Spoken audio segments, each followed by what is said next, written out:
Il entra dans le garage, vêtu de vêtements sales avec des pantoufles usées, l'air de quelqu'un qui porte le poids du monde. Il demanda simplement une chance de réparer une voiture en échange d'une simple assiette de nourriture. Tout le monde rit, le traitant de fou de moins que rien. Mais lorsqu'il posa les mains sur le moteur, il démontra qu'il n'était pas un inconnu ordinaire. Il portait en lui un talent capable de transformer les destins. Ce que personne ne savait, c'est que cet homme, apparemment perdu, cachait une histoire qui allait bouleverser tout le monde et changer à jamais la vie de ceux qui le connaissaient. Le soleil de midi tapait impitoyablement sur Aurora Avenue, se reflétant sur l'asphalte comme si la rue entière était en feu. C'est dans cette chaleur étouffante que Renato Alves traversa la rue en direction de l'atelier Max Torque. Il portait une chemise délavée et un pantalon taché de vieille graisse, comme autant de vestiges d'un passé inconnu. Ses cheveux étaient en bataille, et l'odeur de quelqu'un dormant dehors était indéniable. Mais ses yeux, oh ses yeux, ils brillaient d'une lueur difficile à cerner, un mélange de profonde tristesse et de savoir caché, comme s'il détenait des secrets que ni le temps ni la négligence ne pourraient effacer. À l'intérieur de Max Torque, la tension était presque palpable. Une BMW série 3 noire était garée dans le garage principal, capot ouvert, le silence n'étant troublé que par des grognements et des outils qui cognaient contre le sol. Marcos, le chef mécanicien, s'échinait sur le moteur, essayant en vain de résoudre le problème. À côté de lui, Jonas et Raphaël observaient, tout aussi perplexes. La propriétaire de la voiture, Béatrice, attendait, les bras croisés, adossée au mur, l'anxiété gravée sur le visage. Elle jetait un coup d'œil à sa montre toutes les quelques minutes, comme si elle pouvait en tirer une solution que les mécaniciens ne parvenaient pas à trouver. On a changé les bougies, les filtres, nettoyé les injecteurs, et rien, dit Marcos avec irritation en s'essuyant le front du revers de sa main graisseuse. Le moteur démarre, mais il ne délivre aucune puissance. On dirait qu'il a peur d'accélérer. « J'ai besoin que cette voiture soit réparée aujourd'hui », murmura Béatrice en essayant de retenir sa voix, mais son désespoir était évident. Renato entra lentement, ses pantoufles traînant par terre, faisant un bruit qui fit tourner la tête à tout le monde. Il s'arrêta à une distance respectueuse et dit d'une voix rauque mais polie « Excusez-moi, puis-je jeter un œil ?» Marcos laissa échapper un rire sec, las et sarcastique. « Regarde un peu, tu t'y connais en mécanique ?»« Je comprends un peu », répondit simplement Renato. Raphaël éclata de rire. « Un peu ? Mon pote, c'est une BMW, pas un break. » Renato n'était pas intimidé. « Je sais que c'est une BMW série 3, moteur 2.0 turbo. J'ai entendu le bruit à votre arrivée. Le problème n'est pas mécanique, il est électronique. » Béatrice haussa un sourcil, surprise par son calme. Il ne semblait pas bluffé. Marcos croisa les bras. « C'est un atelier sérieux. On n'a pas besoin de l'aide de gens comme vous. » Renato resta calme. « Si j'ai tort, tu ne me dois rien. Si j'ai raison, je veux juste un sandwich. J'ai faim. » Le silence qui suivit fut gênant. Jonas regarda Marcos, puis Béatrice, comme s'il attendait sa décision. Raphaël riait toujours, pensant que tout cela n'était qu'une blague. « Un sandwich ?» s'est-il moqué. « Tu plaisantes. »« Je ne le suis pas, » répondit Renato. « Je peux résoudre ce problème en quelques minutes. » Béatrice prit une grande inspiration, exaspérée par le retard et l'inefficacité des mécaniciens. Qu'il essaie. Le pire qui puisse arriver, c'est que ça ne marche pas. Marcos soupira. « D'accord, mais si ça ne marche pas, tu t'en vas, et tu ne m'embêtes plus. » Renato hocha simplement la tête et quitta le garage. Tout le monde pensait qu'il avait abandonné, mais quelques minutes plus tard, il revint, muni d'un scanner automobile emprunté au garage voisin. Il connecta l'appareil à la voiture et commença à naviguer dans les menus avec une facilité déconcertante. Ses doigts se déplaçaient avec précision, comme s'il connaissait le système par cœur. L'appareil bipa et afficha le diagnostic. Panne intermittente du capteur de calage des soupapes. « Voilà le problème », dit-il en désignant l'écran.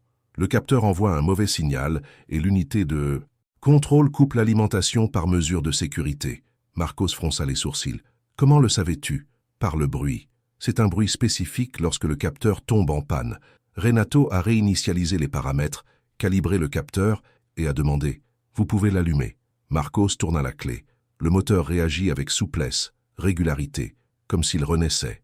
Le ronronnement de la BMW emplit l'atelier d'un silence respectueux, seulement rompu par le son impeccable de la voiture en Mi-Sound 700. Parfait état de marche. Béatrice demanda la clé et fit le tour du pâté de maison. À son retour, ses yeux brillèrent de surprise. « C'est parfait. Je n'ai jamais vu cette voiture fonctionner aussi bien. Marcos, gêné, tendit l'argent. Renato secoua la tête. C'était un sandwich. Béatrice s'approcha, intriguée. Pourquoi aider quelqu'un qui t'a maltraité? Renato la regarda dans les yeux, et pendant un instant, elle sentit le poids d'une vieille douleur en elle. Parce que tout le monde mérite une seconde chance. Quelques jours après l'épisode qui a surpris tout le monde, l'atelier Max Stork a été confronté à un problème encore plus grave. Dans la cour, garée de l'autre côté de la rue, une prisonnière du BMW X5 Hill semblait se moquer des mécaniciens. La voiture avait été remorquée là-bas, et depuis elle ne montrait plus aucun signe de vie. Le propriétaire était un avocat réputé de la région, Henrik Duarte, qui est arrivé accompagné de sa femme Larissa Het, le petit-fils, Gabriel, qui pleurait fiévreusement dans les bras de sa mère. « J'ai besoin de cette voiture tout de suite », dit Larissa, la voix brisée par le désespoir. « Mon fils a une forte fièvre. Il faut qu'on aille à l'hôpital. » Henrik, essayant de rester calme mais visiblement nerveux, a ajouté « Nous sommes confrontés à ce problème depuis 2 jours. Ils ont dit que c'était le meilleur atelier de réparation de la ville. » Marcos, bouleversé, tenta de garder son calme. « Monsieur Henrik, nous faisons de notre mieux. C'est un problème complexe, mais nous le résoudrons. » Larissa secoua la tête, les larmes aux yeux. « Ce possible n'aide pas mon fils pour le moment. » Gabriel sanglotait dans les bras de sa mère, le souffle chaud et lourd. L'atmosphère dans l'atelier devint étouffante, jusqu'à ce qu'une silhouette familière traverse la rue. Renato, une fois de plus, observait de loin. Voyant l'enfant affaibli, il ne put rester immobile. Il entra lentement, attirant l'attention de tous. « Excusez-moi, » dit-il d'une voix rauque mais ferme. « Puis-je jeter un œil ?» Henrik le regarda avec un mépris immédiat. « Toi ? Tu résous ce que 3 mécaniciens expérimentés n'ont pas réussi à résoudre ?» Larissa, désespérée, n'hésita pas une seconde. « S'il vous plaît, laissez-le essayer, on n'a plus de temps. » Raphaël, qui connaissait déjà l'histoire, marmonna d'un ton moqueur. « C'est le même type qui a réparé la série 3 de Madame Béatrice l'autre jour. Il se prend pour un mécanicien. » Avant que quiconque puisse réagir, Béatrice apparut à ce moment précis, avec une autorité inattendue. « Il ne se prend pas pour un grand nom. Il l'est. C'est lui qui a sauvé ma voiture, alors que tu avais déjà abandonné. » Henrik la regarda avec suspicion, mais les larmes de Gabriel parlèrent des plus forts que sa fierté. « 5 minutes, dit-il, presque crachant les mots. Si ça ne marche pas, j'enverrai moi-même cette voiture chez un autre garagiste. » Renato ne répondit pas. Il s'approcha, simplement ouvrit le capot et posa la main sur le moteur encore en marche. Il ferma les yeux quelques secondes, écoutant le rythme irrégulier. Ceux qui le regardaient ne comprenaient pas comment on pouvait entendre un moteur comme ça. « C'est la pompe à essence, » dit-il finalement calmement. « Elle ne maintient pas une pression constante. C'est pourquoi la voiture a des ratés et refuse de démarrer. Il faut la remplacer. » Marcos fronça les sourcils, incrédule. « Comment peux-tu dire ça? Sans aucun test, expérience. Mais si vous le souhaitez, connectez le manomètre. » Jonas courut chercher l'équipement. Ils le branchèrent au système et l'aiguille oscilla alors qu'elle aurait dû être stable. Exactement comme Renato l'avait dit. « Ce n'est pas possible, » murmura Raphaël, cette fois sans rire. « Il y a un magasin de pièces détachées au coin de la rue, » continua Renato. « La pompe coûte environ 300 réaux. Si quelqu'un se dépêche, il est encore temps de la réparer. » Henrik se tourna immédiatement vers Marcos. « Va le chercher, tout de suite !» Le mécanicien s'est dépêché de partir et est revenu quelques minutes plus tard avec la pièce en main. Renato l'a rapidement examinée, a vérifié qu'il s'agissait du bon modèle et a acquiescé. En quelques minutes, il a démonté l'ancienne pompe et installé la nouvelle, ses mains gesticulant avec la précision de quelqu'un qui connaît chaque vis et chaque raccord.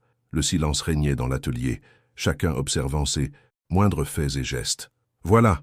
dit-il en s'essuyant les mains sur un chiffon. « Appelle-moi. » Henrik monta dans la voiture, tourna la clé, et la BMW X5 démarra aussitôt, ronronnant doucement comme un félin satisfait. Il accéléra légèrement, et la réponse fut instantanée. La voiture était parfaite. Larissa ne put retenir ses larmes.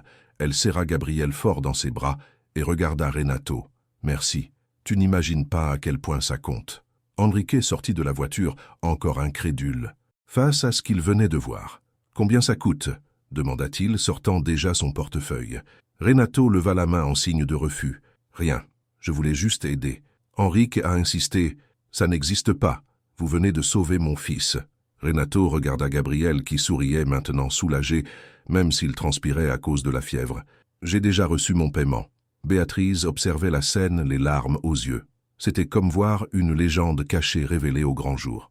Un homme, humilié quelques jours auparavant, était désormais chargé de redonner espoir à une famille.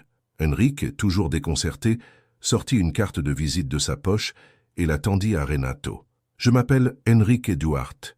Si vous avez besoin de quoi que ce soit, venez me voir. Je vous dois plus que je ne peux vous rembourser. » Renato garda la carte un instant, envisageant de refuser, mais la glissa dans la poche de son pantalon usé. « Merci, docteur. J'espère que je n'en aurai pas besoin. » Larissa monta dans la voiture, toujours en pleurs, et Enrique la suivit, portant Gabriel dans ses bras. Avant de partir pour l'hôpital, Enrique regarda de nouveau Renato, mais cette fois avec respect. « Tu n'es pas un homme ordinaire. » Renato ne répondit pas. Il recula d'un pas, fit un signe discret et regarda la voiture disparaître dans l'avenue. Le silence retomba dans l'atelier, mais d'un autre genre. Non pas de frustration, mais d'admiration et de surprise. Marcos s'approcha lentement, le regard perdu. « Comment fais-tu ça? Diagnostiquer juste en écoutant ?» Renato haussa les épaules, comme si c'était une banalité. « J'ai passé ma vie à écouter les moteurs. Ils parlent, si on sait écouter. » Béatrice, cependant, savait qu'il y avait plus que cela. Il y avait un passé caché, une histoire de gloire et de déclin qui restait à révéler. L'incident de la BMW X5 avait laissé l'atelier Max Torque sous le choc, non seulement en raison de la précision avec laquelle Renato avait résolu le problème, mais aussi de l'impact humain qu'il avait eu.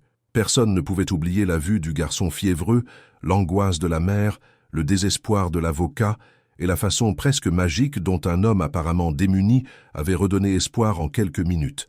Mais si pour les mécaniciens, cela ressemblait encore à une coïncidence difficile à avaler, pour Raphaël, il y avait trop de matière à perdre. Lui qui adorait publier des vidéos sur les réseaux sociaux pour faire rire les autres, n'a pas pu résister à la tentation de partager l'enregistrement qu'il avait réalisé en secret. Avec un titre accrocheur, un sans-abri répare mieux une BMW qu'un mécanicien professionnel, a publié la vidéo sur les réseaux sociaux. Ce qui avait commencé comme une blague interne a explosé d'une manière inattendue. En quelques heures, l'enregistrement avait déjà été visionné des milliers de fois.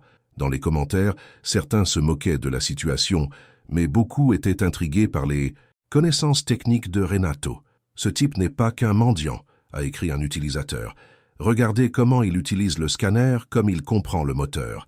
Cet homme a une histoire. » D'autres ont commenté son regard, sa posture, la façon dont il touchait le moteur comme s'il le ressentait de l'intérieur. Béatrice était parmi celles qui avaient vu la vidéo. Elle l'avait regardée une fois, 2 fois, 3 fois de suite. Chaque geste de Renato lui semblait étrangement familier. Ilidou avait quelque chose dans sa façon de poser les mains sur le moteur, de fermer les yeux quelques secondes, puis de dire exactement ce qui n'allait pas. C'était comme si elle l'avait déjà vu, pas avec lui, mais dans des souvenirs d'enfance. Son père, avant de sombrer dans l'alcool, était mécanicien, et il parlait toujours d'un homme qu'il appelait « main de fer », une légende des années 1990. Selon lui, ce pilote ne se contentait pas de remporter des courses. Il réglait aussi sa propre voiture, avec une précision qui laissait les ingénieurs perplexes. « Ce type parle au moteur », disait son père quand il était sobre. Béatrice n'a jamais oublié cette expression. Le lendemain, prise de curiosité, elle retourna à l'atelier Max Torque. Elle trouva Marcos penché sur une BMW série 5, visiblement frustré. Jonas et Raphaël étaient à proximité, mais sans grand indice. « Encore des problèmes ?» demanda-t-elle avec un demi-sourire. Marcos leva les yeux, surpris. « Donna Béatrice, vous êtes de... retour ?»« Je suis de retour, oui. » Elle s'approcha. « Je suis venu demander des nouvelles de l'homme qui a réparé ma voiture. Savez-vous qui c'est ?» Raphaël se redressa et sortit aussitôt son téléphone de sa poche. « Tu as vu ma vidéo ? Elle a déjà plus de 50 000 vues. »« Je l'ai vue, » répondit Béatrice sans cacher son sérieux. « Et je suis encore plus curieuse. Où crois-tu qu'il ait appris autant ?» Marcos secoua la tête en se grattant la nuque. « Aucune idée, mais je vais te dire une chose. Je n'ai jamais vu personne diagnostiquer un problème de voiture comme ça. C'est comme s'il parlait au moteur, » ajouta Béatrice en frissonnant. « Exactement, » dit Marcos, impressionné. « On pose la main dessus, on ferme les yeux, et en quelques secondes, on comprend ce qui ne va pas. Ce n'est pas normal. » Béatrice prit une grande inspiration, le souvenir de son père lui revenant en mémoire. « Mon père faisait ça. Il disait que chaque moteur a sa propre voix et que, si on l'écoute, il nous dit ce qu'il doit faire. Ton père était mécanicien? Demanda Jonas, intéressé. C'était vrai. Béatrice hocha la tête. Et il parlait toujours d'un pilote légendaire des années 90. Un homme qui, en plus de la course, comprenait les moteurs comme personne. On l'appelait « main de fer », interrompit Raphaël, les yeux écarquillés. Béatrice fut surprise. « C'est vrai? Comment le sais-tu? Mon père était aussi un passionné de sport automobile », explique Raphaël. Il parlait toujours de ce type, Renato Alves, triple champion de rallye. On dit qu'il gagnait des courses parce qu'en plus d'être pilote, il préparait lui-même ses voitures. Un lourd silence s'abattit sur l'atelier. Ce nom résonna entre eux comme un coup de tonnerre. « Renato Alves », murmura Béatrice, l'esprit s'emballant. « L'homme qui a réparé ma voiture s'est présenté comme étant Renato. » Raphaël a failli laisser tomber son téléphone. « C'est impossible. »« Pourquoi pas ?» rétorqua-t-elle. « Les yeux sont les mêmes. Leur fonctionnement est identique. » Marcos, incrédule, sortit son téléphone et commença à fouiller dans de vieilles photos. Quelques minutes plus tard, il en montra une. Renato, jeune et souriant, soulevant un trophée de rallye en 1998, à côté d'une voiture couverte de poussière. Même sans barbe, plus mince et avec des cheveux noirs, ses yeux étaient les mêmes que ceux qui avaient fixé Béatrice quelques jours plus tôt. Elle porta la main à sa bouche, sentant son cœur s'emballer. « Oh mon Dieu, c'est lui !» Jonas s'approcha et regarda l'écran. Mais comment un champion national, un millionnaire et le propriétaire de sa propre équipe ont-ils pu se retrouver à la rue? Marcos continua sa lecture à voix haute. Il est écrit ici qu'en 2010, il a perdu sa femme et sa fille dans un accident de voiture. Après cela, il a vendu l'écurie, s'est retiré de la compétition et n'est plus jamais apparu en public. Béatrice sentit les larmes lui monter qu'aux yeux. Ça explique la tristesse dans ses yeux. Il a tout perdu. Et depuis, tu vis dans la rue? Demanda Jonas, incrédule. On dirait bien, répondit Béatrice en essuyant une larme. Mais si c'est vrai, on ne peut pas le laisser là. Raphaël fronça les sourcils. Tu es sérieux? Il ne veut peut-être pas d'aide. Je le sais, dit Béatrice avec détermination. Mais mon père était lui aussi perdu, il a sombré dans l'alcool, et j'étais trop jeune pour l'aider. Je ne répéterai pas la même erreur. Si je n'ai pas pu sauver mon père, je peux peut-être sauver quelqu'un d'autre qui traverse la même souffrance. Le silence s'installa dans l'atelier. Pour une fois, les trois mécaniciens ne plaisantaient pas, seulement avec respect. « Tu as raison, » dit Marcos. « Mais où allons-nous le trouver ?» Raphaël se souvenait. « Il y a une place, à environ 3 pâtés de maisons d'ici, où traînent des sans-abri, et aussi sous le pont central. Je l'y ai vu plusieurs fois. » Béatrice prit une grande inspiration et se leva. « Alors allons-y. Chaque jour est un jour de souffrance pour lui. » Ils partirent ensemble et se dirigèrent vers la place.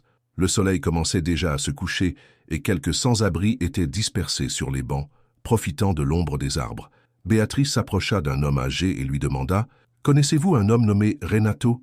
Cheveux gris, environ 50 ans. » Le vieil homme la regarda avec méfiance, mais finit par répondre « Je le connais, c'est là-bas, sous le pont central. Mais attention, mademoiselle, Renato n'est pas comme les autres. Il a un lourd passé. Parfois, il boit et pleure en parlant de sa fille. » Béatrice sentit sa poitrine se serrer. La fille qu'il avait perdue dans l'accident. La douleur qui le consumait encore. Elle remercia le vieil homme et suivit les mécaniciens jusqu'au pont. Sous la structure en béton, plusieurs tentes de fortune étaient alignées. Une forte odeur d'urine et d'ordures imprégnant l'air. Ils marchaient prudemment jusqu'à ce que Raphaël, l'œil vigilant, leur fasse remarquer. Mais, assis seul dans un coin retiré, Renato tenait une bouteille vide dans une main et une photo froissée dans l'autre. Il était différent de l'homme qui avait réparé les voitures, brisé, vulnérable, perdu dans ses souvenirs. Béatrice s'approcha lentement. Renato, il leva lentement les yeux, mettant quelques secondes à la reconnaître. La dame dans la BMW. C'est vrai. Elle s'agenouilla à côté de lui. « Je peux m'asseoir » Il hocha la tête. Béatrice s'assit sur le sol froid, à côté de quelqu'un que le monde avait oublié. « Je suis venu te chercher. »« Pourquoi » demanda-t-il, la voix rauque, les yeux larmoyants. « Parce que j'ai découvert qui tu es. » Renato ferma les yeux, comme si entendre cela était une blessure ouverte. « Je l'étais.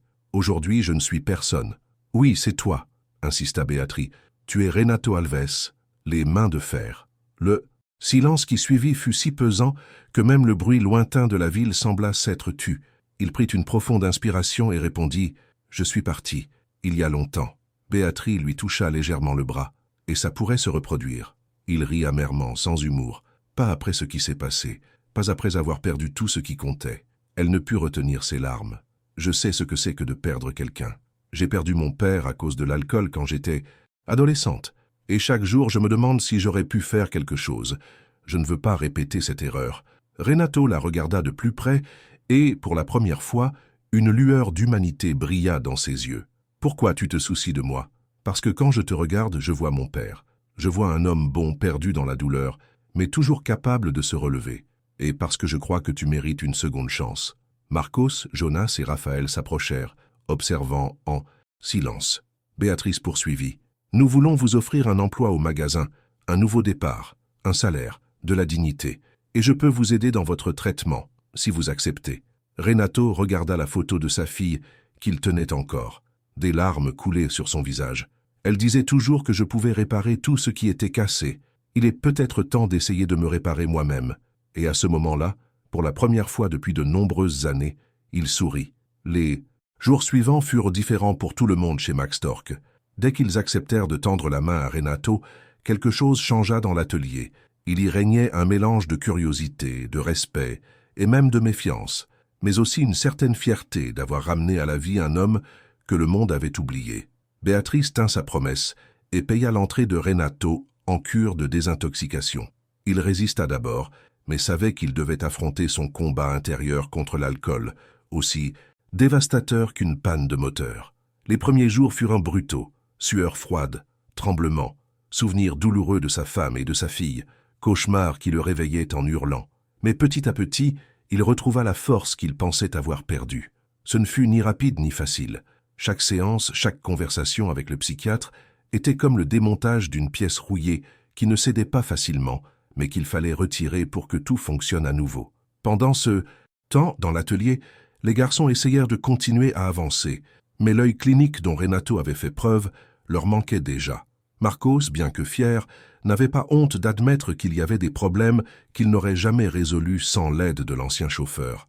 Jonas, le plus jeune, nourrissait une admiration grandissante, presque comme s'il avait trouvé un mentor inattendu. Raphaël, jusque-là moqueur, était désormais partagé. Il filmait toujours en secret, mais son ton n'était plus moqueur mais fasciné. C'est dans cette atmosphère qu'un nouveau client est apparu.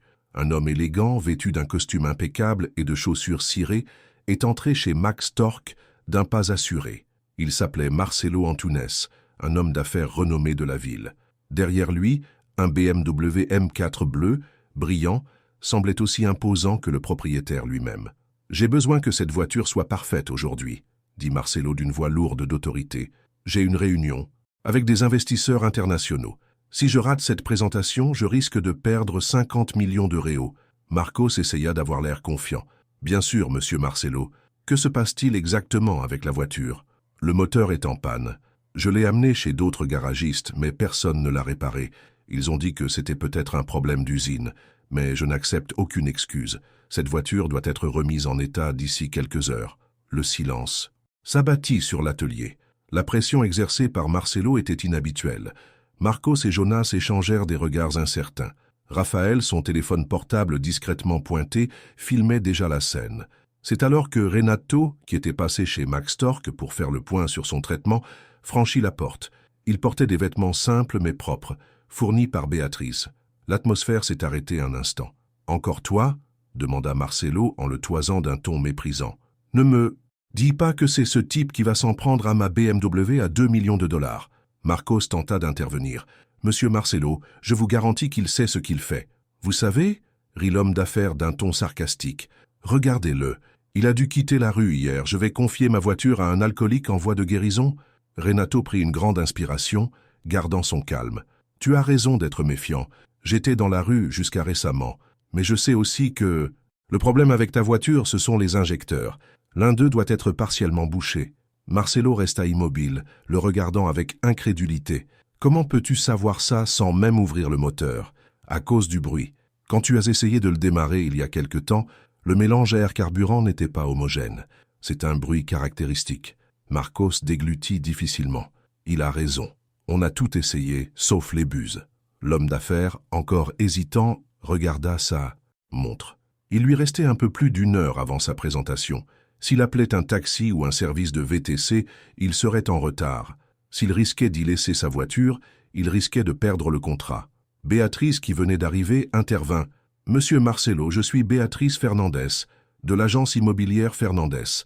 Cet homme a réparé ma voiture alors que personne d'autre ne le pouvait. S'il dit savoir ce qui ne va pas, vous pouvez lui faire confiance. » Marcelo rit amèrement. « Comment puis-je faire confiance à quelqu'un comme lui? Parce que je te faisais confiance, » répondit Béatrice fermement, « et parce que tu n'as pas beaucoup d'options. » L'homme d'affaires prit une grande inspiration, réfléchissant. Finalement, il dit « D'accord, mais si je ne règle pas ce problème dans 30 minutes, j'arrête tout. » Renato s'approcha de la BMW M4 comme s'il retrouvait un vieil ami. Il ouvrit le capot avec révérence. Il demanda des outils spécifiques. Marcos fronça les sourcils. « On n'a pas cette clé. »« Je l'ai, » dit une voix derrière lui. C'était Monsieur Ottavio, propriétaire du modeste atelier voisin, avec une caisse d'outils spécialisée. « J'ai entendu le mouvement d'ici. J'ai pensé que ça pourrait être utile. » Renato sourit légèrement. « Merci, Fernando. » Et il se mit au travail. Une foule commençait déjà à se former sur le trottoir, attirée par la discussion et la réputation grandissante de cet homme mystérieux. Raphaël filmait chaque détail, avec un respect sincère désormais. Marcelo regardait sa montre toutes les 2 minutes, la sueur ruisselant sur son front. Renato démonta les bus d'injection une par une, examinant chaque pièce à la lumière. Il identifia celle qui était bouchée. Il faudrait la nettoyer aux ultrasons, mais on n'a pas le temps. « J'ai une autre solution. »« Lequel ?» demanda nerveusement Marcelo. « De l'alcool isopropylique et une brosse à poils ultra fin. Je peux le nettoyer à la main. Ce n'est pas idéal, mais ça fera l'affaire. » Monsieur Ottavio courut à son atelier et apporta le matériel. Renato trempa la buse dans le liquide, nettoyant chaque pièce avec une patience chirurgicale. Le silence était si intense que même les enfants dans la rue s'arrêtèrent pour regarder. Marcos observait chaque mouvement, fasciné. Après 12 minutes de travail minutieux, Renato réinstalla le gicleur sur le moteur, serrant chaque vis avec la fermeté de quelqu'un qui savait qu'une erreur serait coûteuse. « C'est fait, » dit-il. Finalement, Marcelo courut vers la voiture et mit le contact. Le moteur rugit doucement, uniformément, répondant avec une puissance immédiate au moindre coup d'accélérateur. Il sortit de la voiture, bouche bée. Incroyable! Je n'ai jamais vu cette BMW aussi performante. La foule a applaudi à tout rompre. Marcelo s'est approché de Renato gêné. « Je dois m'excuser. Je t'ai jugé sans te connaître. » Renato secoua simplement la tête. « Pas besoin. Tu agissais juste par prudence. »« Non, » insista Marcelo. « Tu mérites le respect. Combien te dois-je ?»« Rien, je voulais juste aider. » Marcelo lui tendit quelques billets. « Veuillez accepter. Vous m'avez sauvé bien plus qu'un contrat. Vous m'avez permis de voir la vie autrement. » Renato hésita, mais Béatrice lui adressa un discret signe de tête. Il prit l'argent en la remerciant. Marcelo monta dans la voiture et, avant de partir, baissa la vitre. « Si tu as besoin de quoi que ce soit, viens me voir. » Marcelo Antunes. Tout le monde me connaît en ville. La foule se dispersait, mais de nombreuses personnes s'approchaient encore, demandant à Renato de regarder leur voiture, de leur donner des conseils ou simplement de les remercier. Marcos, impressionné, se tourna vers Raphaël. « Je crois que nous venons de trouver la solution à tous nos problèmes. » Raphaël, toujours son portable à la main, sourit. « Ça va se retrouver sur Internet, et ça va exploser. » Il avait raison. La vidéo de ce jour-là a atteint un nombre sans précédent de vues. En quelques jours, elle a été visionnée des millions de fois. Les gros titres ont commencé à surgir. Le mécanicien miracle, l'ex-pilote qui a refait surface dans la rue, Renato Alves, les mains de fer, est vivant. Et la vie de Renato ne serait plus jamais la même. Le succès soudain des vidéos avait propulsé l'atelier Max Torque à un tout autre niveau. Des gens de toute la ville venaient non seulement pour réparer des voitures, mais aussi pour apercevoir celui qu'ils appelèrent désormais le mécanicien miracle. Renato, bien que surpris par l'attention, se faisait discret. Il travaillait tous les jours, arrivait tôt, respectait ses engagements à la clinique de rééducation, puis retournait à l'atelier. Il ne recherchait pas la célébrité, mais elle semblait le suivre. C'est un samedi matin humide qu'une autre voiture est arrivée au magasin. BMW X6 Preto blindé Hill entra dans la cour avec un rugissement irrégulier, comme si le moteur était sur le point de tomber, en panne. L'avocat sortit précipitamment du véhicule. Enrique Duarte, le même homme qui, quelques mois plus tôt, avait vu Renato sauver la vie de son fils en réparant la pompe à essence du BMW X5. Mais maintenant, Henri était différent. Son costume était froissé, la sueur ruisselait sur son visage, son regard inquiet, comme s'il regardait constamment par-dessus son épaule. Monsieur Henrique, Marcos le reconnut immédiatement. Que s'est-il passé? Henrique passa nerveusement une main dans ses cheveux. J'ai besoin de ton aide, surtout de la sienne. Il regarda Renato droit dans les yeux. Que s'est-il passé? Demanda Renato, s'approchant déjà de la voiture. C'est une longue histoire, répondit l'avocat, essoufflé. Je défends une famille qui a perdu son fils dans un accident causé par un homme d'affaires ivre. Cet homme a du pouvoir, de l'influence et de l'argent. Il ne veut pas être condamné. J'ai reçu des menaces. Ils ont essayé de me suivre plus tôt dans la journée. J'ai accéléré, j'ai poussé la voiture trop fort et maintenant le moteur fait ce bruit. Béatrice, qui se trouvait dans l'atelier, écarquilla les yeux. Des menaces? Oui. Henrique prit une grande inspiration. Ce soir, j'ai une réunion avec des témoins clés. S'ils acceptent de témoigner, justice sera rendue. Mais si je n'y arrive pas, l'affaire sera classée sans suite, et cette famille n'obtiendra jamais réparation. Renato ouvrit le capot du X6. Une forte odeur d'huile brûlée emplissait l'air. Un seul regard lui fit mal au cœur. Les dégâts étaient importants. Le moteur avait subi une usure interne pendant la fuite. Normalement, cela aurait nécessité 2 jours de travail, avec presque tout démonté. « Combien de temps as-tu » demanda Renato. « 6 heures, répondit Henri. La réunion est à 7 heures. Marcos et Jonas se regardèrent, stupéfaits. 6 heures, c'est impossible. Renato, cependant, resta calme. Il regarda Henrique, puis la voiture, et se souvint de l'enfant fiévreux dans les bras de sa mère, des mois plus tôt. Il se souvint de la douleur des familles qui n'avaient jamais obtenu justice, des coupables qui s'enfuyaient en toute impunité. Il prit une grande inspiration. « J'essaierai, » dit-il fermement, « mais je ne peux pas y arriver seul. Nous aurons besoin de toute l'équipe. » Marcos n'a pas hésité. « Je suis partant. » Jonas leva la main. « Moi aussi. » Raphaël posa son téléphone et s'approcha d'eux. « Cette fois, je ne filmerai pas. Je vais aider. » Béatrice s'approcha. « Que puis-je faire? J'ai besoin de nouvelles pièces, de composants spécifiques. Peut-être qu'ils ne sont pas tous disponibles. Pouvez-vous les obtenir? J'appelle déjà les fournisseurs, » répondit-elle en décrochant son téléphone portable. Ce qui se passa au cours des 6 heures suivantes fut plus tard décrit comme un spectacle. L'atelier Max Torque se transforma en véritable salle d'opération. Renato prit les rênes, coordonnant chaque mouvement tel un chef d'orchestre. Marcos démonte la culasse. Jonas nettoie toutes les pièces avec un dégraissant puissant. Raphaël tient fermement cet outil et prépare le couple de serrage. Le bruit des clés, des marteaux et des compresseurs emplissait la pièce, mais une étrange harmonie régnait. Les clients des services habituels s'arrêtaient pour regarder. Certains proposaient même leur aide. Dehors, les voisins commençaient à se rassembler, curieux de l'intensité de l'opération. Renato travaillait comme un fou. Ses mains se déplaçaient avec une précision chirurgicale, démontant et remontant le cœur du BMW X6 comme s'il accomplissait un rituel connu de lui seul. Chaque pièce sale était inspectée, chaque détail observé. Il ne se laissait pas aller à la hâte, mais il ne perdait pas une seule seconde. « Comment sait-il où va chaque vis ?» murmure un client impressionné. « L'expérience, » répondit Marcos, le visage luisant de sueur. 30 ans sur la route. Vers 17 heures, Béatrice revint avec des cartons de pièces. « J'ai tout reçu. Le fournisseur a dit n'avoir jamais vu personne demander une liste aussi précise. »« Merci, » dit Renato sans quitter le moteur des yeux. Henri faisait les 100 pas comme un lion en cage. Il consultait sa montre toutes les 5 minutes. « Aurons-nous le temps ?» répétait-il désespérément. « Vas-y, » répondit Renato sans hésiter. « Mais il faut que ce soit parfait, il n'y a pas de place pour l'erreur. » À 6h30, à seulement 30 minutes de la date limite, l'atmosphère dans l'atelier était étouffante. Renato installait les dernières pièces lorsque sa main, tremblante de fatigue, laissa tomber une petite vis. Le bruit métallique résonna sur le sol, glaçant les cœurs. « Bon sang !» marmonna-t-il en s'accroupissant pour chercher. Ce furent quelques secondes de tension, jusqu'à ce que Jonas crie « Je l'ai trouvé !» et rende la pièce. Renato prit une grande inspiration, remit la vis en place et referma le capot. « Tu peux le tester. » Henri se précipita vers la voiture, monta dedans et tourna la clé. Le moteur rugissait, régulier, puissant, impeccable. Il appuya sur l'accélérateur et la réponse fut instantanée, douce, comme si la voiture venait de sortir de l'usine. L'avocat sortit du véhicule, les yeux baignés de larmes. « Comment avez-vous fait? Ça aurait pris 2 jours dans n'importe quel garage. » Marcos désigna Renato du doigt. « Ce n'était pas nous, c'était lui, Henrique. » s'approcha de l'ancien pilote, la voix brisée. « Monsieur, je ne sais comment vous remercier.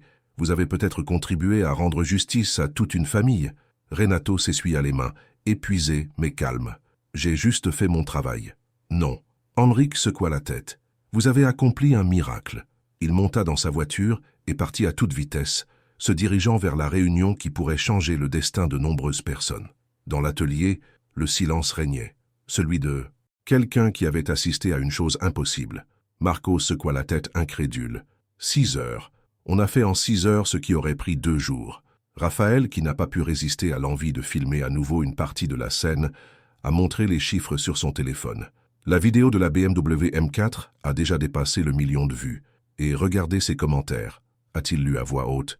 Ce type est une légende vivante. Mon héros d'enfance est de retour. Si ce n'est pas un miracle, je ne sais pas ce que c'est.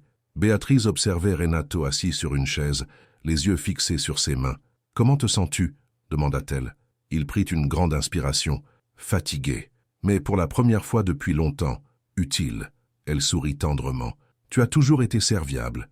Il te fallait juste une chance de le montrer. » Marcos s'approcha, ému. « Renato, tu as transformé notre atelier. Tu nous as redonné vie à tous. » Raphaël a ajouté « Mec, tu es une inspiration. » Renato sourit légèrement mais répondit humblement « Je ne suis pas une source d'inspiration. Je suis juste quelqu'un qui a appris qu'il n'est jamais trop tard pour recommencer. » L'affaire de la BMW X6 réparée en un temps record a donné naissance à une affaire bien plus vaste. Henrik a réussi à se rendre à la réunion, des témoins ont accepté de témoigner, et l'affaire a pris une ampleur sans précédent. Quelques jours plus tard, l'histoire circulait déjà dans les milieux juridiques de la ville. Un avocat avait réussi à sauver une affaire cruciale grâce à un mécanicien miraculé. La nouvelle s'est répandue comme une traînée de poudre. Au garage Max Torque, la circulation n'avait jamais été aussi intense. Des voitures de tout type s'entassaient devant la porte. Certains clients venaient par nécessité, d'autres par simple curiosité. Ils voulaient observer de plus près l'homme qui, selon les réseaux sociaux, écoutait les moteurs comme une chanson.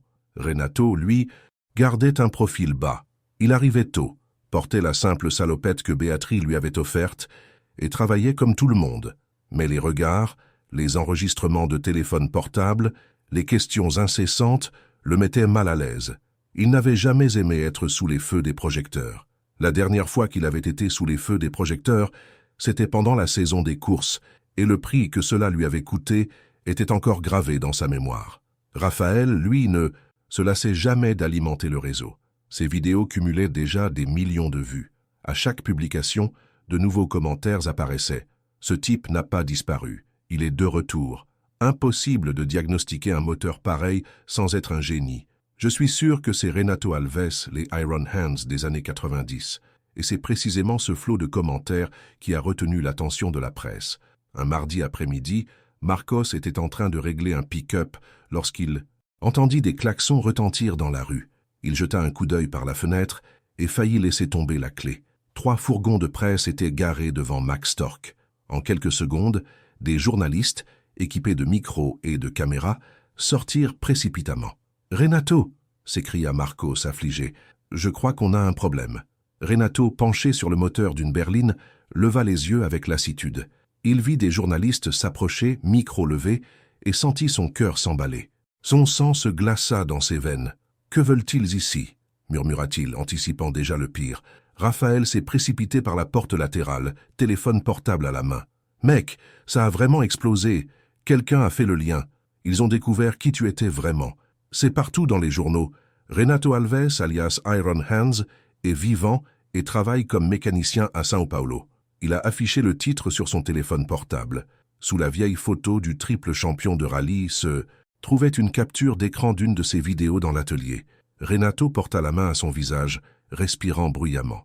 15 ans de clandestinité, et maintenant tout éclatait au grand jour. Les journalistes ont envahi l'atelier comme une vague. « Monsieur Renato Alves, est-il vrai que vous êtes triple champion de rallye ?» a demandé un journaliste en approchant le micro. « Pouvez-vous confirmer que vous avez vécu dans la rue toutes ces années ? Que s'est-il passé après l'accident qui a coûté la vie à votre famille ?» Les questions fusaient de toutes parts, rapides, acérées comme des lames. Les caméras s'approchaient sans vergogne. Renato recula de quelques pas, s'adossant au mur. Son esprit tourbillonnait, revenant au passé, aux dernières interviews avant sa disparition, lorsque des journalistes avides de détails morbides sur la tragédie. « Je n'ai rien à dire », répondit-il en essayant de garder sa voix stable. « Mais le peuple veut savoir », a insisté un autre journaliste. « Vous étiez une idole nationale. Pourquoi avez-vous disparu ?»« Je l'étais », murmura Renato, le mot chargé d'amertume. « Je ne le suis plus. » Béatrice entra rapidement, se plaçant entre lui et les journalistes. « Ça suffit. Il a le droit de se taire. Vous ne pouvez pas envahir son espace comme ça. Madame, nous sommes de la presse. Nous avons le devoir d'informer, » protesta l'un d'eux. « Et il a le droit de ne pas répondre, » répondit Béatrice fermement. « Si vous voulez une interview, prenez rendez-vous. Vous ne le transformerez pas en spectacle. » Marcos et Jonas ont aidé à pousser les journalistes dehors. Ils ont fermé la porte du garage, mais les caméras sont restées braquées sur la rue. En quelques minutes, le trottoir était bondé de badauds, de fans, de voisins et de clients. Tout le monde voulait apercevoir l'homme revenu d'entre les morts. Raphaël, rivé à son téléphone, lisait quelques commentaires à voix haute. « Renato a sauvé mon enfance. J'avais des posters de lui. Dans ma chambre. » Un autre. « Je pleure ici. Perdre sa famille comme ça et avoir encore la force de tout recommencer, c'est inspirant. » Renato était assis sur une chaise, la tête entre les mains. « Je ne peux pas gérer ça. » Béatrice s'agenouilla à côté de lui. « Tu n'es pas seul. Ils ne veulent pas te détruire. Ils veulent t'entendre. » Dehors, une voix âgée s'éleva au-dessus de la foule. « Renato, tu m'as sauvé en 1998, à Campos do Jordão. Je me suis renversé dans le virage, et tu as arrêté ta course pour me sortir de la voiture. » Une autre voix s'est jointe à elle. « Renato Alves, mon fils était un de vos fans. Il est mort l'année dernière, mais il a toujours rêvé de vous rencontrer. » Et puis, des pancartes improvisées ont commencé à apparaître. « Merci de ne pas avoir abandonné. Vous êtes notre inspiration. Main de fer, pour toujours. » Une femme brandissait une vieille photo de lui, célébrant une victoire, aux côtés de son jeune fils, qui regardait Renato avec une vive admiration. Renato se leva avec hésitation et regarda par la fenêtre. Il vit des dizaines de personnes brandissant des pancartes, chantant le vieux refrain qui jouait quand il gagnait des courses. Le son le frappa comme une flèche en plein cœur. Il n'avait pas oublié. Béatrice lui prit la main. « Tu n'es pas seulement le pilote qu'ils ont connu. Tu es l'homme qui leur montre qu'il est possible de prendre un nouveau départ. » Renato déglutit difficilement, les larmes menaçant de couler. Peut-être, juste peut-être, cette révélation n'était pas une condamnation, mais une opportunité. Il prit une grande inspiration, redressa les épaules et dit « D'accord, mais je vais le dire à ma façon. » Marcos ouvrit la porte. Le bruit cessa lorsque Renato apparut. La foule se tut avec respect, comme face à une apparition. « Merci d'être là », commença-t-il d'une voix plus forte qu'il ne l'aurait cru. « Je ne savais pas que tu te souvenais encore de moi. »« Nous ? N'oublions jamais » cria quelqu'un. « Tu es éternel. » Il sourit pour la première fois en public depuis tant d'années. « Je ne suis plus le pilote que vous connaissiez. Je suis juste un mécanicien qui essaie de faire bouger les choses. »« Et vous pouvez y arriver ?» a répondu une femme dans le public. « Mon mari a vu vos vidéos et a cherché de l'aide pour son alcoolisme. Il est sobre depuis 3 mois grâce à vous. » Des larmes coulaient sur le visage de Renato. « Si mon histoire. Elle peut aider quelqu'un à ne pas abandonner, alors peut-être que ça valait la peine d'être vécu. » La foule a éclaté en applaudissements. Journalistes, supporters, spectateurs, tous ont applaudi ensemble, non pas pour un scandale, mais pour une renaissance. À ce moment-là, Renato Alves a cessé d'être un simple sans-abri qui répare des voitures et est devenu un symbole vivant du dépassement des obstacles. Des mois après les mois devant Max Torque, la vie de Renato Alves était à nouveau en train de changer. Les médias continuaient de parler de lui, mais peu à peu la curiosité débordante laissait place à une véritable admiration. Les gens voulaient connaître non seulement le passé du triple champion de rallye, mais aussi ce qu'il construisait aujourd'hui. Avec l'aide de Béatrice, Enrique, Marcelo et de tant d'autres qui avaient été touchés par son histoire, le projet le plus ambitieux de sa vie est né, le Institut Renato Alves. Des mains qui transforment n'était pas seulement un atelier. C'était un complexe social divisé en 3 piliers. Atelier communautaire qui offrait un service gratuit aux voitures appartenant à des familles à faible revenu. Centre de réadaptation, axé sur la dépendance chimique, inspiré du propre parcours de Renato. École technique, qui a appris aux jeunes en situation de vulnérabilité à devenir mécaniciens, électriciens, professionnels, capables de construire une nouvelle vie. Le bâtiment choisi était un ancien entrepôt, abandonné depuis des années, mais qui, après une importante rénovation financée par des hommes d'affaires comme Marcelo Antunes et soutenu par le promoteur de Béatrice, est devenu un espace moderne et dynamique.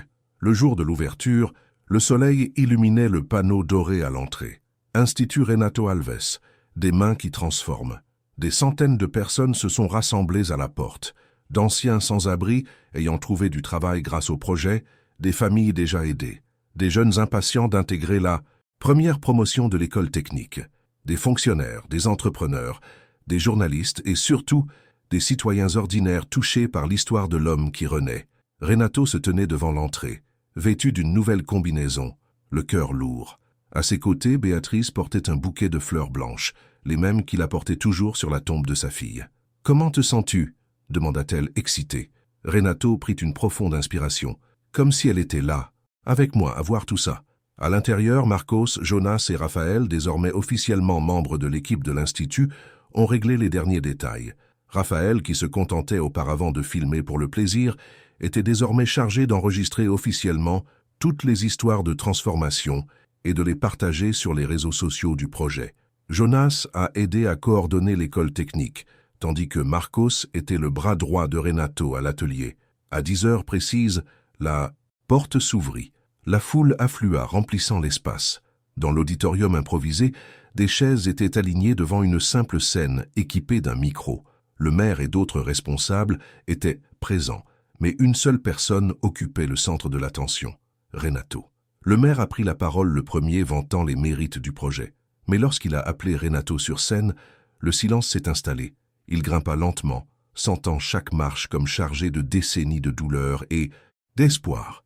Il prit le micro d'une main tremblante, regarda le public et commença. « Il y a 2 ans, j'étais sous un pont, perdu dans la douleur et l'alcool. Je pensais que ma vie était finie. Je pensais qu'il n'y avait plus d'avenir pour moi. Certains murmuraient avec émotion, d'autres inclinaient simplement la tête en signe de respect. Mais ensuite, a-t-il poursuivi, des personnes exceptionnelles m'ont montré que les échecs ne sont pas la fin d'une histoire. Ce sont des occasions de prendre un nouveau départ. Une femme m'a appris qu'aider les autres peut guérir nos propres blessures. 3 jeunes hommes m'ont donné une chance alors que je ne la méritais pas. Et des centaines de personnes m'ont montré que la valeur d'un homme ne réside pas dans ce qu'il a perdu, mais dans ce qu'il choisit de construire après. » Les applaudissements ont commencé doucement, mais ont rapidement résonné dans tout l'auditorium. Renato sortit alors de sa poche la photo froissée de sa fille, celle-là même qu'il avait emportée avec lui toutes ces années dans la rue. Il la brandit devant tout le monde. « Cet endroit lui appartient particulièrement, » dit-il d'une voix brisée. « Anna Clara, ma fille, qui à 8 ans m'a appris que le plus beau trophée de la vie, c'est d'aider les autres. » Les larmes coulaient sur les visages du public. Béatrice pleurait ouvertement. Marcos et Jonas essayaient de le cacher, mais eux aussi avaient les larmes aux yeux. « Aujourd'hui, je n'ouvre pas seulement un centre, » dit Renato d'un ton plus fort. « Je fais une promesse, la promesse que, tant que j'en aurai la force, personne dans le besoin ne sera abandonné. » L'explosion d'applaudissements fut assourdissante. Les spectateurs se levèrent pour une ovation debout, certains en larmes, d'autres lançant des mots d'encouragement. Les activités ont ensuite commencé. Au rez-de-chaussée, des familles ont apporté leurs voitures en panne et les ont laissés travailler grâce à l'atelier communautaire. Au premier étage, psychologues, médecins et thérapeutes ont accueilli des personnes en quête de soins. Et au 3e étage, 50 jeunes de la première promotion de l'école technique ont appris non seulement leur métier, mais aussi la dignité et l'estime de soi. Peu après l'inauguration, des visiteurs de marque arrivèrent. Henrique, accompagné de son épouse Larissa et de son fils Gabriel, désormais en bonne santé et souriant, embrassa Renato avec gratitude. « Vous avez sauvé mon fils 2 fois, » dit Henrique, submergé par l'émotion. « La première fois en réparant la voiture, la 2e fois en me montrant que la justice compte toujours. Aujourd'hui, je suis ici avec ma famille pour faire du bénévolat. » Quelques minutes plus tard, Marcelo Antunes est entré avec un groupe d'hommes d'affaires. « J'ai amené des amis qui veulent soutenir le projet, » a-t-il annoncé. Matériaux de construction, pièces détachées, ressources. Cet institut doit se multiplier. Et, à la surprise de Renato, un groupe d'hommes aux cheveux gris et aux pas assurés s'approcha. C'étaient d'anciens pilotes, d'anciens coéquipiers de piste, des mécaniciens de l'époque des courses. Parmi eux, Sébastien, son ancien chef d'équipe, désormais âgé, mais avec le même sourire juvénile. « Main de fer !» cria Sébastien avant de le serrer fort dans ses bras. « Nous t'avons cherché pendant des années. Nous n'avons jamais renoncé à croire que tu étais en vie. » Renato ressentit le poids de l'émotion. Il serra son vieil ami dans ses bras, les larmes aux yeux. D'autres anciens coéquipiers s'approchèrent, certains l'encourageant à revenir sur la piste, d'autres le remerciant simplement de l'avoir revu. « Tu dois te remettre au sport automobile », a déclaré l'un des pilotes. « En tant qu'entraîneur, consultant, peu importe. Le Brésil a besoin de toi. » Renato regarda autour de lui. Il vit des jeunes étudier, des familles recevoir de l'aide, des personnes à charge être soignées. Une foule clamant une cause plus grande que n'importe quelle race. « Merci pour l'invitation », répondit-il fermement. « Mais ma place est ici maintenant. C'est ici que je peux vraiment faire la différence. Quand je courais, je ne faisais que m'aider moi-même. Ici, j'aide des centaines de personnes chaque jour. Quelle victoire vaut le plus selon vous ?» Le silence était respectueux. Tout le monde comprenait. L'événement s'est terminé dans une ambiance festive. Des reportages se sont répandus dans tout le pays, soulignant non seulement la chute, mais aussi la renaissance de Renato Alves. Des habitants d'autres villes ont commencé à envoyer des dons, demandant l'extension du projet. Et ainsi, l'homme qui avait été humilié pour avoir demandé de la nourriture en échange d'une réparation a commencé à devenir le symbole de quelque chose de bien plus grand, la preuve vivante que les secondes chances existent. 5 années se sont écoulées depuis l'inauguration du Institut Renato Alves. Des mains qui transforment ce qui a commencé comme un rêve presque improbable est devenu une réalité solide, vibrante et inspirante. L'atelier communautaire avait déjà servi plus de 10 000 familles, réparant gratuitement les voitures et redonnant non seulement la mobilité, mais aussi la dignité à ceux qui n'en avaient pas les moyens. Le centre de réadaptation avait aidé 200 de personnes surmontent leur dépendance, dont certains travaillent désormais comme bénévoles à l'Institut lui-même. L'école technique avait formé de milliers de jeunes, plusieurs d'entre eux étant déjà employés dans des concessions, des ateliers renommés ou même ouvrant leur propre petite entreprise. Mais l'impact ne s'est pas arrêté là. Le modèle a été reproduit en Dixeta brésilien, avec des centres régionaux partageant le même nom et la même philosophie. Dans chaque lieu, il y avait toujours une photo de Renato souriant, accompagnée de la phrase suivante « Il n'est jamais trop tard pour recommencer ». Renato, désormais complètement grisonnant et au visage buriné, arrivait chaque matin tôt à l'Institut de São Paulo. Il portait une salopette comme tout mécanicien et travaillait aux côtés de ses apprentis. Il n'aimait pas être traité comme une célébrité, même s'il était inévitablement reconnu partout où il allait. Le soir, avant de partir, il montait toujours au 3e étage, où se trouvait un petit mémorial en hommage à sa femme et à sa fille. Là, encadré, se trouvait une photo d'Anna Clara, avec son sourire d'enfant de 8 ans. À côté, une phrase gravée dans du métal, « Le plus grand trophée de la vie est d'aider les autres. » « Encore une journée qui tient notre promesse, ma fille, » murmura-t-il, en touchant doucement le cadre. Encore des vies transformées. Béatrice était devenue non seulement une partenaire de projet, mais presque une fille pour lui. Toujours à ses côtés, elle gérait la gestion, collectait des dons, organisait des conférences et assurait le fonctionnement de l'Institut avec une précision exemplaire. Marcos, désormais directeur technique, coordonnait le travail de l'atelier social. Jonas dirigeait l'école technique avec un dévouement exemplaire, se souvenant toujours de ce qu'il avait appris de Renato.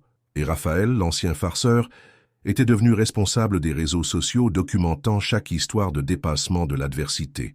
Ces vidéos avaient déjà été vues des millions de fois et étaient utilisées comme source d'inspiration dans les écoles et les universités.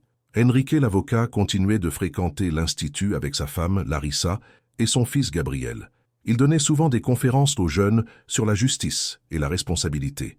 Marcelo Antunes, quant à lui, était devenu l'un des principaux bailleurs de fonds, mobilisant des entrepreneurs et des entreprises pour soutenir le projet. Cette année-là, l'Institut fêtera ses 5e anniversaire. Lors d'une cérémonie grandiose, des journalistes de tout le pays confirmaient leur présence. D'anciens pilotes et mécaniciens de l'époque où Renato courait viendraient lui rendre hommage, et surtout, des centaines de jeunes diplômés feraient un retour pour lui exprimer leur gratitude. Le matin de la célébration, Renato se tenait devant le bâtiment. La plaque dorée brillait au soleil. Il prit une profonde inspiration, ressentant une fierté sourde, non pas pour le nom lui-même, mais pour ce que ce lieu représentait. Béatrice s'approcha. « Êtes-vous prêt pour le discours ?» Il sourit légèrement. « Je ne serai jamais tout à fait prêt, mais je parlerai avec mon cœur. » Dans l'auditorium bondé, le public attendait avec impatience. Le maire, désormais réélu, prit la parole en premier, saluant le succès de l'Institut. Viennent ensuite les hommes d'affaires et les fonctionnaires. Mais chacun savait que le moment le plus attendu était celui de Renato. Lorsqu'il est monté sur scène, le silence était total. Seul le cliquetis des caméras résonnait. « Il y a 5 ans, nous avons ouvert cet endroit, » commença-t-il d'une voix ferme. « À l'époque, je doutais encore de moi. Je pensais ne pas mériter une seconde chance. Mais tu m'as prouvé que tout le monde la mérite. » Il regarda les jeunes dans le public, dont beaucoup portaient des uniformes arborant le logo de l'Institut. « Vous êtes la preuve que l'avenir peut être différent. Vous valez mieux que les trophées, mieux que les médailles. Vous êtes la plus grande victoire de ma vie. » Il marqua une pause, submergé par l'émotion. « Pendant longtemps, j'ai cru avoir tout perdu. Ma famille, ma carrière, mon but.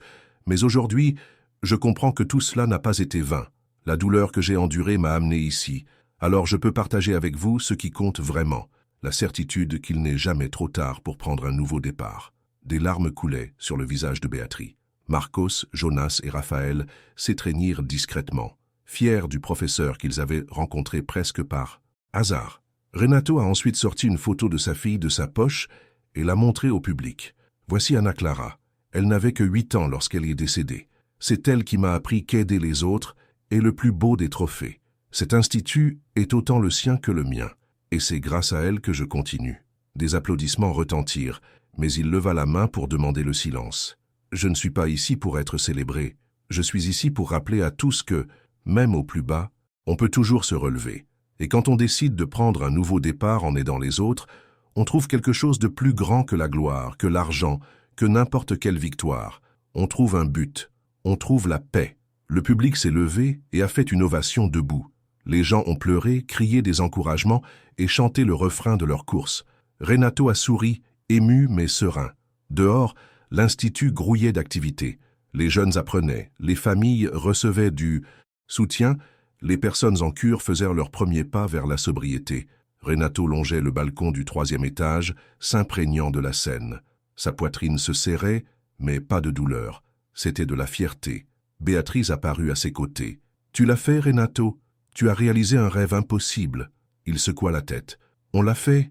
Rien de tout cela ne serait arrivé sans vous, sans Marcos, Jonas, Raphaël, Enrique, Marcelo, sans tous ceux qui ont cru en nous. » Elle sourit. « Et que, penses-tu que ta fille dirait si elle voyait ça maintenant ?» Renato regarda la photo qu'il portait. Un léger sourire éclaira son visage. « Je pense qu'elle dirait « Je savais que tu pouvais le faire, papa. Je savais que tu pouvais réparer tout ce qui était cassé, même toi-même. » Le soleil se couchait sur l'Institut teintant le ciel d'or. Dans la cour, les jeunes s'entraînaient, les familles riaient et les bénévoles travaillaient. Le bruit des outils résonnait, mais cette fois, ce n'était pas seulement celui des voitures en réparation. C'était celui de vie en reconstruction. 5 ans plus tôt, Renato avait été humilié en mendiant de la nourriture en échange d'une réparation. Aujourd'hui, il était la preuve vivante que des mains droites, animées par un cœur droit, peuvent réparer bien plus que des moteurs. Elles peuvent réparer des rêves, des destins, et même le monde lui-même, une personne à la fois. Ainsi, l'homme que le monde croyait mort devint un symbole d'espoir, non pas parce qu'il était de retour sur la piste, mais parce qu'il avait tiré les leçons de la course la plus importante, celle contre son propre passé. Et c'est ainsi qu'il avait enfin franchi la ligne d'arrivée.